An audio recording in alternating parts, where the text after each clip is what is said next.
Jesus curou, jovem livre do hábito de roer unhas, um testemunho de fé na congregação cristã no Brasil. O peso de um hábito que escravizava. O sol da tarde entrava pelas janelas da pequena casa de alvenaria no bairro periférico de São Paulo, iluminando o quarto de Mateus Oliveira, um jovem de 19 anos que há mais de uma década, lutava contra um vício que, embora parecesse simples aos olhos dos outros, o consumia por dentro, roer as unhas até sangrarem. Não era apenas uma questão estética ou um tique nervoso, era uma escravidão invisível, uma batalha diária que o enchia de vergonha e frustração. Desde criança, Mateus lembrava-se de ouvir os comentários. Para com isso, menino. Parece que você não tem educação. Que nojo, suas mãos parecem de um mendigo.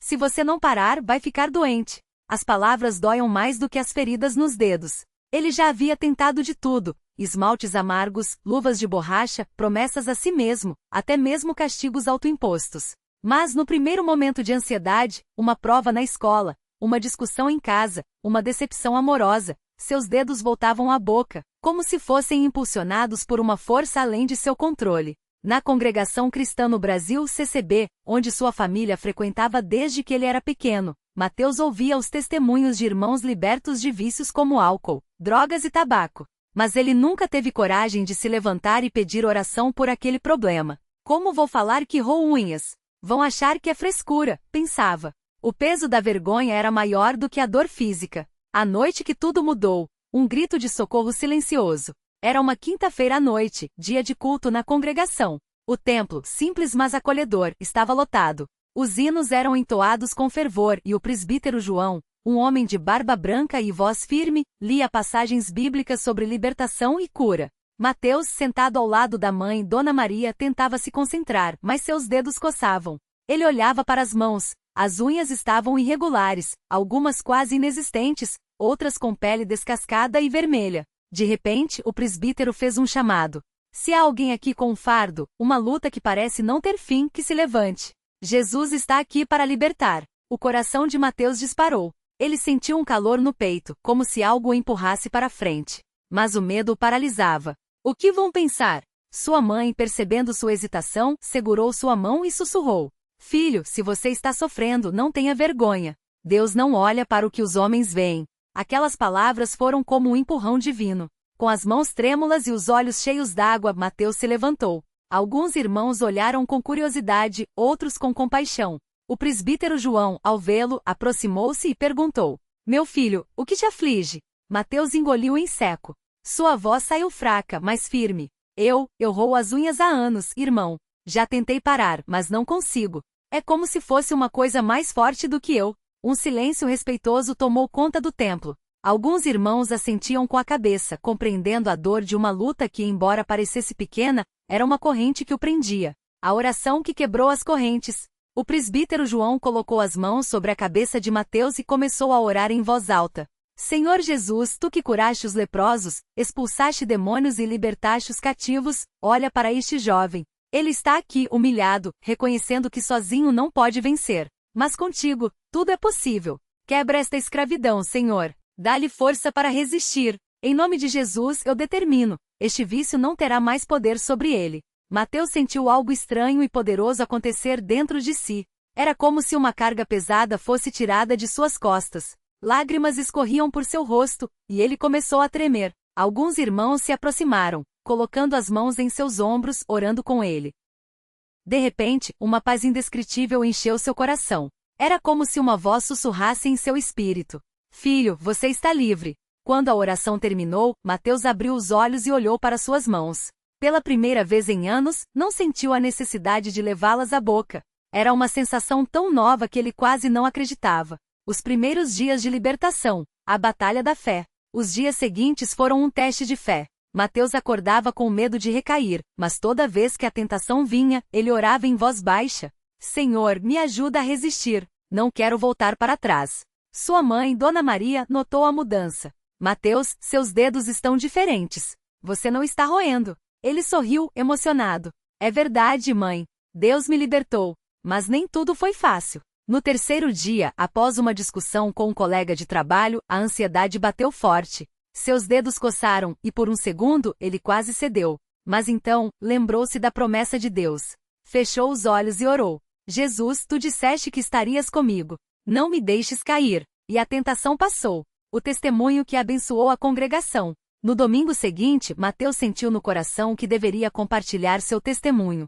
Quando o presbítero abriu espaço para os irmãos darem seus relatos, ele se levantou, ainda tímido, mas cheio de gratidão. Irmãos, eu vim aqui hoje para glorificar a Deus por uma vitória que só Ele poderia me dar. Durante anos fui escravo de um hábito que me envergonhava, roer as unhas. Parecia uma coisa boba, mas era uma prisão. Já tentei de tudo, mas nada adiantava. Até que na última quinta-feira, eu me levantei neste mesmo lugar e pedi ajuda. E Deus me ouviu. Desde aquele dia, não roí mais nenhuma unha. Não foi força minha, foi o poder de Jesus. O templo explodiu em glórias a Deus. Muitos irmãos se aproximaram para abraçá-lo, alguns até chorando, porque também lutavam com vícios pequenos que os oprimiam. Uma irmã, Dona Rosa, uma senhora de 60 anos, segurou de sua mão e disse: Filho, você não sabe o bem que fez hoje. Eu também tenho um problema com ansiedade e como as unhas sem querer. Seu testemunho me deu esperança. Mateus entendeu, então, que sua vitória não era só para ele, era uma semente de fé para outros que sofriam em silêncio. A vida após a libertação, o novo começo. As semanas passaram, e a transformação em Mateus era visível. Suas unhas antes destruídas começaram a crescer. Ele passou a cuidar melhor das mãos, não por vaidade, mas como um símbolo da graça de Deus. Sua mãe, emocionada, comprou um pequeno kit de cuidados para ele. Filho, agora você pode ter mãos bonitas como sempre mereceu. Mateus sorriu. Não é pelas mãos, mãe. É pelo que Deus fez em mim. Ele também passou a ajudar outros jovens na congregação que lutavam contra hábitos aparentemente pequenos, mas que os escravizavam: morder lábios, arrancar cabelos, comer compulsivamente. Sempre dizia: nada é pequeno demais para Deus. Se Ele se importa com os passarinhos, imagine com você. O encontro com a tentação, a provação que fortaleceu a fé. 3 meses depois da sua libertação, Mateus enfrentou sua maior provação. Ele foi demitido do trabalho sem aviso prévio. A notícia o abalou. Naquela noite, sentado em seu quarto, a ansiedade o dominou. Seus dedos tremiam, e a vontade de roer as unhas voltou com uma força assustadora. Será que Deus me abandonou? Pensou. Mas então, lembrou-se das Escrituras. Não vos sobreveio tentação que não fosse humana, mas Deus é fiel e não permitirá que sejais tentados além das vossas forças. 1 Coríntios 10:13. Ele joelhou-se ao lado da cama e orou. Senhor, eu não quero voltar atrás. Se tu me libertaste, é porque tens um propósito. Ajuda-me a confiar em ti mesmo agora. E mais uma vez a paz voltou. Ele não roeu as unhas. Não porque fosse forte, mas porque Deus era mais forte nele. O milagre que se multiplicou, outros libertos. O testemunho de Mateus inspirou outros na congregação. Um jovem chamado Lucas, que lutava contra o hábito de puxar os fios de cabelo, tricotilomania, procurou-o após um culto. Mateus, eu ouvi sua história e quero ser livre também. Você acha que Deus pode me curar? Mateus sorriu. Não só pode, como vai. Vamos orar juntos?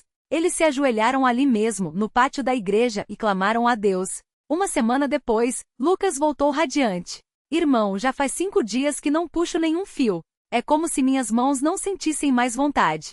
A notícia se espalhou, e um movimento de libertação começou na congregação.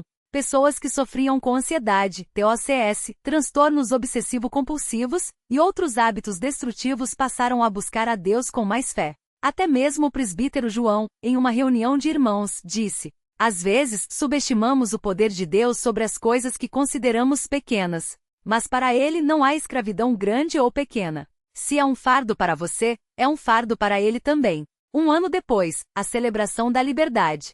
1 ano havia se passado desde aquele quinta-feira que mudou tudo.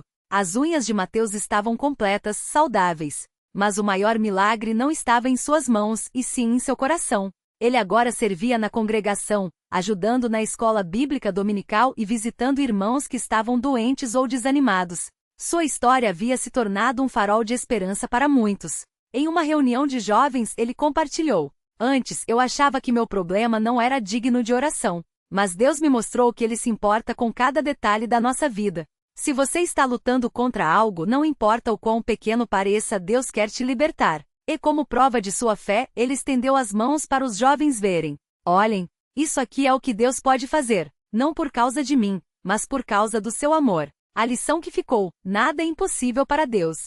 A história de Mateus não terminou ali. Ela se tornou parte de um legado de fé na Congregação Cristã no Brasil. Seu testemunho foi contado e recontado, encorajando gerações a buscar a Deus, mesmo nas lutas que parecem insignificantes aos olhos do mundo. Porque no final das contas, o que é pequeno para os homens pode ser uma grande vitória para Deus. E assim Mateus Oliveira, o jovem que um dia se envergonhava de suas mãos, tornou-se um instrumento nas mãos de Deus, provando que quando Jesus cura, a libertação é completa. Glória a Deus! Pessoa feliz levantando as duas mãos faíscas. Este testemunho é baseado em relatos reais de irmãos na CCB que experimentaram o poder de Deus em suas vidas. Que esta história inspire você a buscar a libertação, não importa qual seja a sua luta.